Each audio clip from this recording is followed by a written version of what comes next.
So value can never be printed on the screen. It is just a perceived thing in our mind, in our brain, a figure which agrees between the seller and the buyer. So when the belief disappears, the value disappears, the stock falls.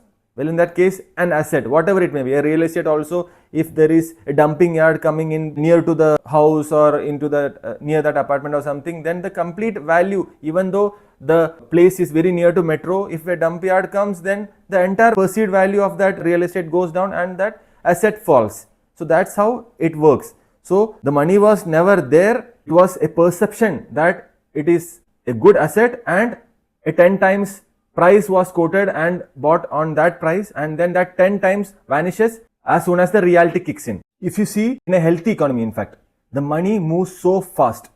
It changes hands and then it moves so fast. This is something called the velocity of the money. So velocity of money is nothing but how many times a rupee gets used to buy things.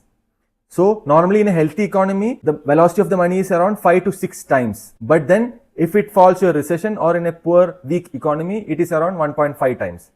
So that's the difference between an healthy or a falling economy. In a recession, the money becomes still. There is no change of hands or there is no velocity of money.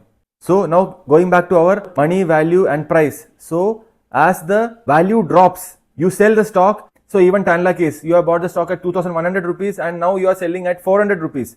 So you have carried that stock for me, like value investors like me. So you have paid that cost, 2100 rupee you have paid per stock. Then after 2-3 years, you are giving to me at 400 rupees, which is a cheap buy.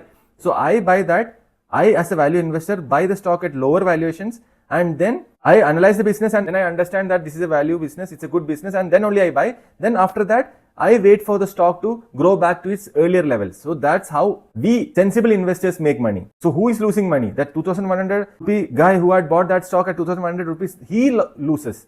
And he loses from 2100 to 400 rupees. How much fall it is? Large fall. So that hit he takes, he loses money, and I make money as I have bought the stock at very cheap valuations. Because people doesn't become greedy when market is fearful. They go the opposite side. If the market is going low, they keep selling. And if the market goes high, they keep buying in the name of FOMO, fear of missing out. The market is going high, I will miss that rally. So I will buy at higher levels. And then the market falls, and then you will fear that you will lose all the money, and at lower levels you sell.